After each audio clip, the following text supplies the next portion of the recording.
Episode शुरू होता है। ननामी कहती है कि हमारे सपने उन पल में से आते हैं जो कि हमारे लाइफ में पहले हो गए होते हैं, जिस पर एक लड़की कहती है कि उसे भी ऐसा लगता है क्योंकि वो भी अपने सपने में अपने फैमिली मेंबर एंड अपने एक ओल्ड फ्रेंड से मिली है। एंड तभी साइका कहती है कि ऐसा कुछ भी नहीं है, तुम्हें वो सपने इसलिए आते हैं क्योंकि जब तुम जाग रही होती हो तब सिर्फ तुम उन पल के बारे में सोच रही होती हो। मतलब कि तुम्हारे सपने कोई भी पास्ट नहीं है बल्कि वो है जिनके बारे में तुम सोच रही होती हो। जिस पर ननामी कहती है कि तुम सही कह रही हो। आगे कमाया उसे स्क्रिप्ट ले रही होती है यू, लेकिन कमाया उसे दे नहीं रही थी।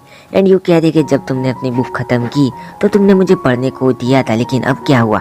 एंड फिर कमाया कहती है कि स्क्रिप्ट मुझे थोड़ी गड़बड़ लगती है, पर से मैं इसकी एंडिंग को लेके भी कोई परफेक्ट श्योर नहीं हूँ। अपनी यू कहती है कि इसके बारे में हम अपने स्टूडेंट काउंसिलिंग के मेंबर से पूछ लेंगे। एंड फिर इससे स्क्रिप्ट ले लेती है एंड कहती है कि मुझे इसकी कॉपीज निकलवानी होगी। फिर यू कॉपी बनवा के ननामी के पास जाती है एंड उससे कहती है कि स्क्रिप्ट खत्म हो गई है, जिसे सुन के ननामी काफ़ी खुश होती है एंड यू के काफ़ी नज़दीक आ जाती है स्क्रिप्ट देखने को। एंड फिर यू जब ये नोटिस करती है तो वो उससे दूर हो जाती है एंड कहती है कि आज गर्मी है, मेरे पास और भी कॉपीज है जो कि मुझे साइका को देनी है, सो मैं जा रही हूँ एंड मैं अपने दोस्तों के साथ घर चली जाऊंगी, तो बाय। ननामी यू को जाते हुए देखती है एंड वो कहती है कि क्या इसने मुझे अवॉइड किया। नहीं, ऐसा नहीं हो सकता, मुझे एकदम शांत रहना चाहिए जिससे वो मुझसे कभी भी नफरत नहीं करेगी। आगे हम यू को देखते हैं जो कि कह रही होती है कि मुझसे कमायो ने कहा था कि उसने कैरेक्टर ऐसे लिखे हैं जो कि एक्टर पर एकदम फिट बैठेंगे। एंड फिर वो कहानी पढ़ती है जिसमें मेन कैरेक्टर में एक लड़की है जिसको एमनेशिया है। अब कहानी शुरू होती है एंड हमारी मेन कैरेक्टर हॉस्पिटल में होती है एंड उसका ट्रीटमेंट चल रहा होता है। तभी उससे मिलने के लिए उसकी लवर, उसका फैमिली मेंबर एंड उसकी फ्रेंड आती है एंड उसके साथ उन्होंने बिताए गए पल के बारे में उससे बातें करती है। लेकिन दिक्कत ये थी कि सभी लोग उसके इम्प्रेशन के बारे में अलग अलग बता रहे थे। अब कहानी ननामी पढ़ रही होती है एंड वो पढ़ती है कि कोई भी चांस नहीं था उसकी याददाश्त वापस आने का। वो सच में एक बहुत बड़ी प्रॉब्लम का सामना कर रही थी एंड उसे ये भी आइडिया नहीं था कि सब बातें कर रहे हैं उनमें से उसकी रियल सेल्फ कौन सी है। ये पढ़ के ननामी सोचती है कि आखिरकार वो किसकी ज़िंदगी जी रही है, ये उसे भी ऐसा ही करना होगा या फिर वो कुछ भी नहीं छोड़ेगी। आगे यू अपना बुक स्टोर बंद कर रही होती है एंड वो कहती है कि कमायो को कुछ भी नहीं पता है, उसके बावजूद उसने काफ़ी कुछ लिख दिया है, लेकिन फिर भी मेन कैरेक्टर एंड ननामी की सिचुएशन बिल्कुल भी सेम नहीं है। पता नहीं ननामी उसे पढ़ने के बाद कैसे रिएक्ट करेगी। दूसरी तरफ ननामी कहती है एक एम्प्टी लड़की का रोल, वो भी मेरे लिए, ये काफ़ी मिंट है एंड सच में कनाव क्रेजी है। अगले दिन यू स्कूल पहुंचती है एंड वो ननामी के पास जाके कहती है क्या तुम्हें सच में लगता है कि कोई अपने विश लिखेगा, वो भी स्टार फेस्टिवल के लिए। इस पे ननामी कहती कि हाँ लिखेगा, वैसे हमने इसीलिए तो हिस्ट्री को प्रिपेयर किया है, वैसे तुम कुछ क्यों नहीं लिखती हो।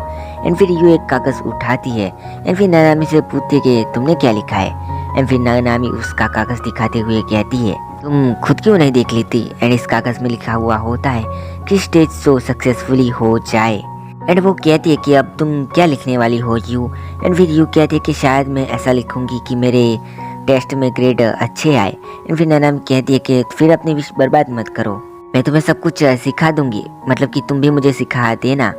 एंड फिर यू कहती है कि ठीक है मैं तुम्हारे पास से ही सीखूंगी। एंड ननामी खुश हो जाती है। तभी स्कूल स्टार्ट हो जाता है, ननामी यहाँ से चली जाती है एंड हम देखते हैं कि यू अपने साथ वो कागज़ भी ले आई होती है एंड उसे देखते हुए कहती है कि एक विश। अब सभी स्टूडेंट काउंसिलिंग्स में होते हैं एंड ननामी कहती है कि हमारी स्क्रिप्ट रेडी हो गई है एंड कनाव सान हमारे साथ उस स्क्रिप्ट के बारे में कुछ डिस्कस करने आई है। कनाव सान तुमने कैरेक्टर वैसे ही लिखे जैसे कि हम प्ले करना चाहते थे, लेकिन तुमने इनमें किसी के भी नाम हमारे वाले नहीं दिए हैं। फिर कमायो कहती है कि मैं चाहती थी कि तुम कैरेक्टर पसंद करने से पहले इसे पहले पढ़ लो।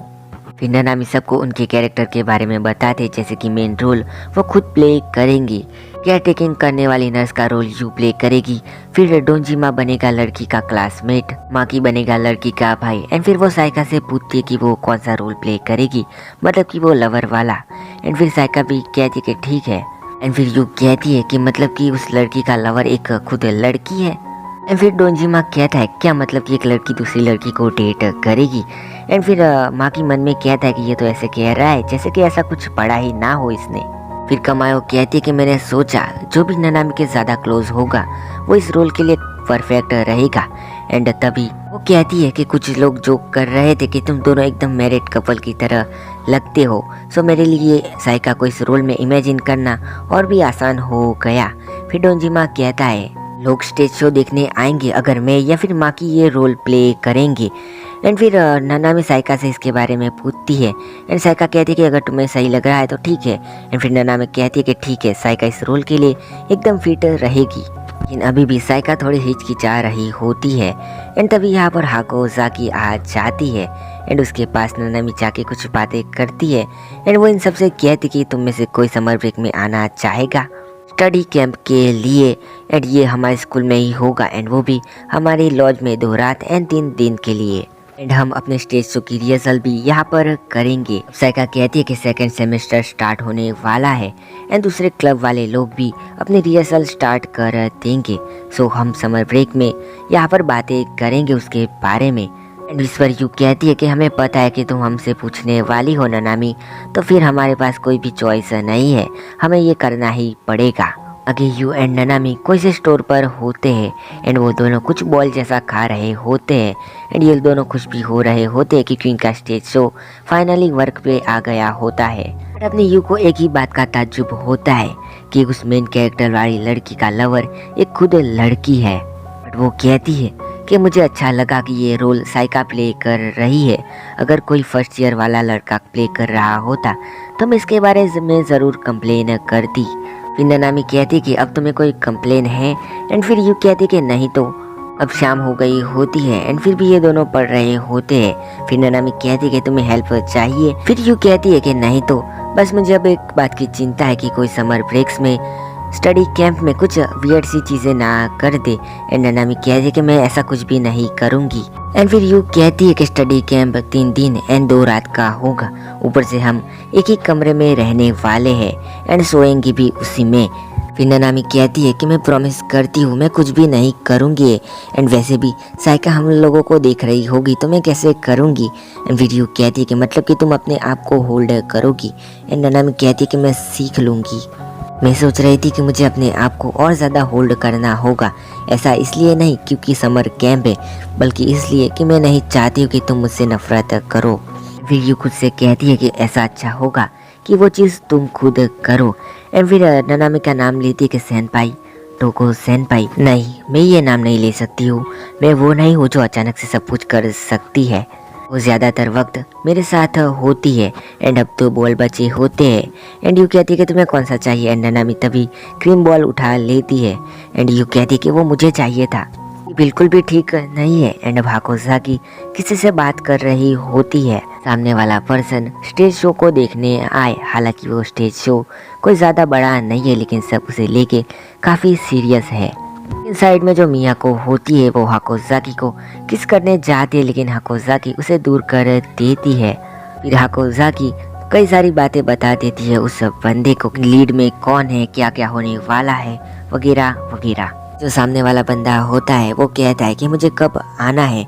एंड फिर दूसरे दिन अपने यू फिशिंग ट्री के पास पहुंचती है। यहाँ पर ननामी भी आ जाती है एंड उससे पूछती है कि उसने कुछ लिखा है। एंड यू कहती है कि नहीं, मैंने कुछ भी नहीं लिखा अभी तक। ननामी उसको उसके टेस्ट के लिए बेस्ट ऑफ लक कह के यहाँ से चली जाती है। बाद में यू अपना वो पेपर निकालती है लेकिन अभी तक उसने उसमें कुछ भी नहीं लिखा होता है। एंड फिर भी वो पेपर वो उस पेड़ पर लगा देती है। अब समर ब्रेक शुरू हो गए होते हैं एंड यू की मॉम उसे स्टोर संभालने को कहती है। एंड फिर यू उनसे कुछ मांगते है लेकिन वो कहती है कि मैं कुछ भी नहीं सुन रही हूँ। एंड फिर यू कहती है कि वो हमेशा ऐसा ही करती है, लेकिन ना ही स्टूडेंट काउंसलिंग का कोई काम है ना ही कोई कैंप है, तो फिर मैं करूँ क्या, मैं एकदम फ्री हूँ अभी। एंड फिर वो सोच रही होती है कि वो अब क्या करे। फिर उसे ख्याल आता है कि ननामी उसकी लाइफ मोस्ट ऑफ कंट्रोल करती रहती है एंड उसे अपना वैकेशन बिना उसके पार्ट बने ही इंजॉय करना है। एंड आगे वो रनिंग के लिए गई होती है, तभी उसे उसकी फ्रेंड नात्सुकी मिलती है एंड फिर यू उसे बता देती है कि वो जाने वाली है स्टडी कैंप में। एंड नात्सुकी कहती कि ऐसा क्यों, एंड यू कहती है कल्चरल फेस्टिवल के दौरान उनका स्टेज शो होने वाला है, तो वो लोग सिर्फ रिहर्सल के लिए जाने वाले हैं वहाँ पर। ये चीज़ ननामी करना चाहती है एंड नात्सुकी कहती है कि ऐसा क्यों। एंड फिर यू कहती है कि सब लोग पूछते हैं एंड फिर वो कहती है कि तुम काफ़ी फास्ट दौड़ रही हो एंड यू पूरी तरह से थक गई होती है। नात्सुकी कहती है कि जब तुम सॉफ्ट बॉल क्लब में थी तब ये तुम्हारे लिए एकदम केक खाने जितना आसान था। वैसे मैं भी सॉफ्ट बॉल क्लब के लिए ट्रेनिंग क्लब में जाने वाली हूँ।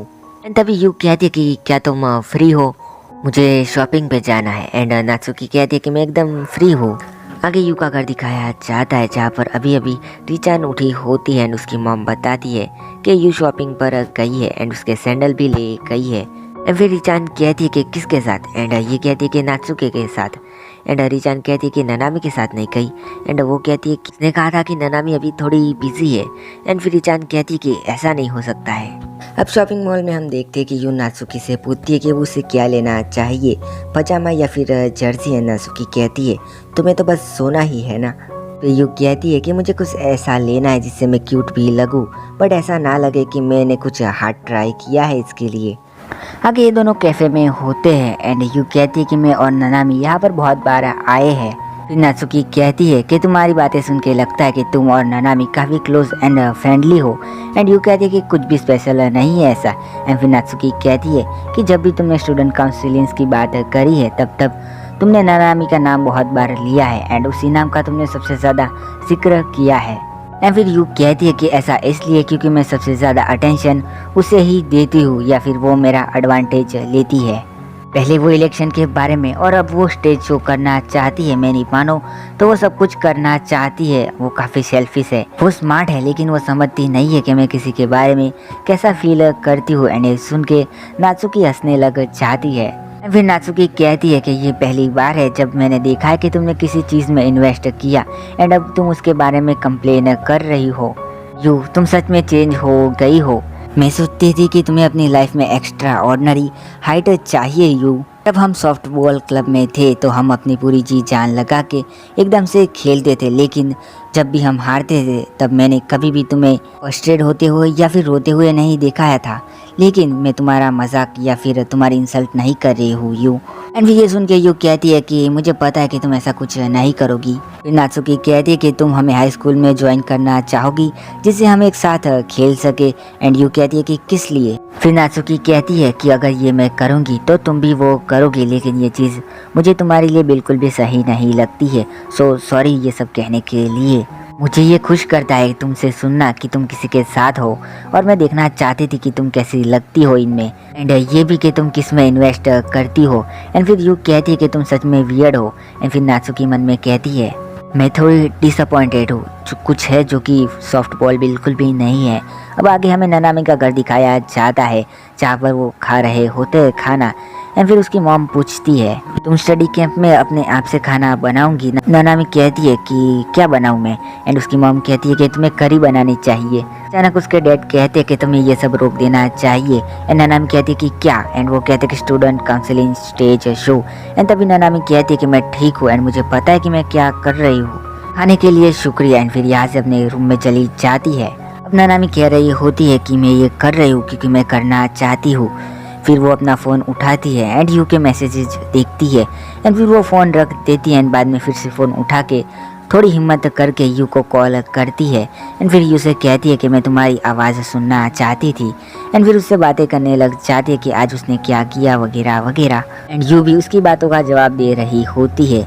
एंड अब ननामी कहती है कि यू से बात करना मुझे एकदम शांत कर देता है, चाहे फिर मेरे साथ कुछ भी हुआ हो वो मुझे शांत कर देती है।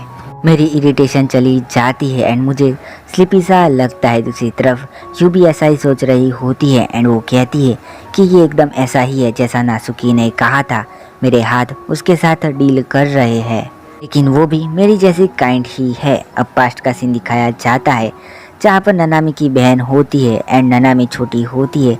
तब ननामी की बहन की मॉम के कहने पर कुछ लेने को जाती है एंड फिर ननामी यहाँ पर सो गई होती है। जब वो उठती है तो वो एम्बुलेंस का आवाज़ सुनती है एंड अचानक प्रेजेंट में ननामी की आंख खुल जाती है एंड वो उठ के कबर्ड की तरफ जाती है एंड फोटो निकाल के कहती है कि मैं ये करने वाली हूँ, मैं खुद अपनी बड़ी सिस्टर बनने वाली हूँ।